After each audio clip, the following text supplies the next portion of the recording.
तर आज तुम्हाला आम्ही असा पारंपरिक खास पदार्थ बनवून दाखवणार आहोत. तर आज आमच्या आई इथे तुम्हाला डिलेवरीनंतर लागणारा पारंपरिक पदार्थ म्हणजे ओवा बनवून दाखवणार आहेत. तर आता त्यासाठी तुम्हाला इथे काय सामान लागतं आणि किती लागतं त्याचं प्रमाण सांगणार आहे. पहिलं आता ही सर्वात पहिली लसूण सोलून घेते. तर आता आपल्याला इथे काय सामान लागतं आहे ते बघूया. ओवा घेतला इथे अर्धा किलो ओवा आहे. त्यानंतर सुकं खोबरं आहे, हे किसून घेतलं आहे, ते सुद्धा अर्धा किलो घेतलं आहे. ओवा अर्धा, सुकं खोबरं अर्धा किलो घेतलं आहे. गूळ घेतला आहे, हा बारीक चिरून घेतला आहे, हा सुद्धा अर्धा किलो आहे.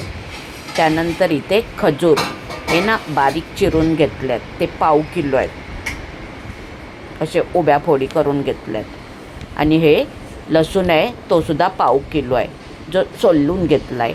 तर आई आता तुम्हाला इथे काय काय भाजायचं आणि कसं बनवायचं ते पहिलं बनवून दाखवतील.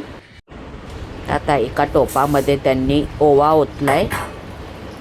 सर्वात पहिला ओवा भाजून घेणार आहेत. ओवा चांगला भाजायचा आहे.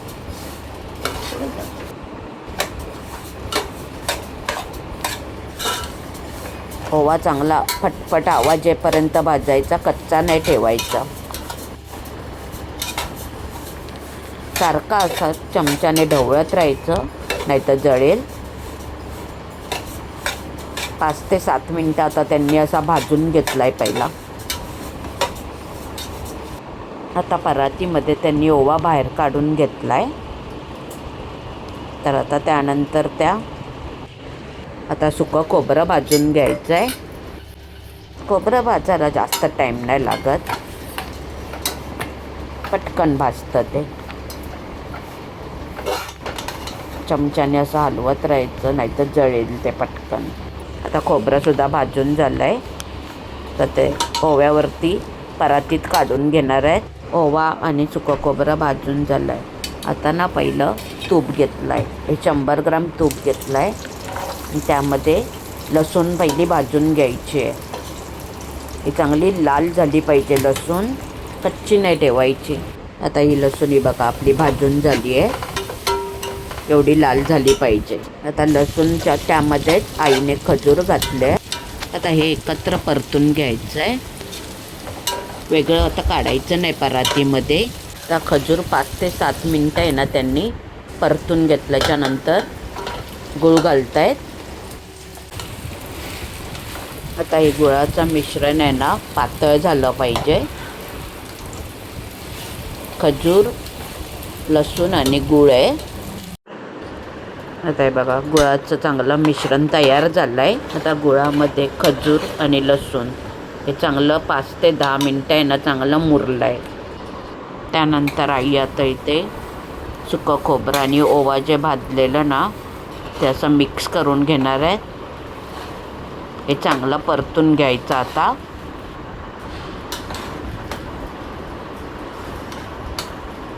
खजुराचं प्रमाण आहे ना तुम्ही वाढवू शकता. आईने इथे पाव किलो घेतला आहे. आता हे सर्व वस्तू आपल्याला आहे ना एकत्र चांगल्या गुळामध्ये मिक्स करून घ्यायचं आहे. हा ओवा म्हणजे आमच्या आईच्या हातची स्पेशालिटी आहे. आमच्या घरात कोणाची डिलेवरी झाली ना की सर्व आमच्या आईकडनं ओवा बनवून घेतात. त्यांचं प्रमाण वगैरे एकदम परफेक्ट असतं आणि खायला पण खूप चांगला लागतो ओवा. आता मिक्स करून झालं आहे. गॅसवरून त्यांनी खाली उतरवून मिक्स करत आहेत आणि आपला ओवा इथे तयार झाला आहे. आता हा तयार ओवा पूर्ण थंड करायचा, त्यानंतरच डब्यात भरून ठेवायचा आहे.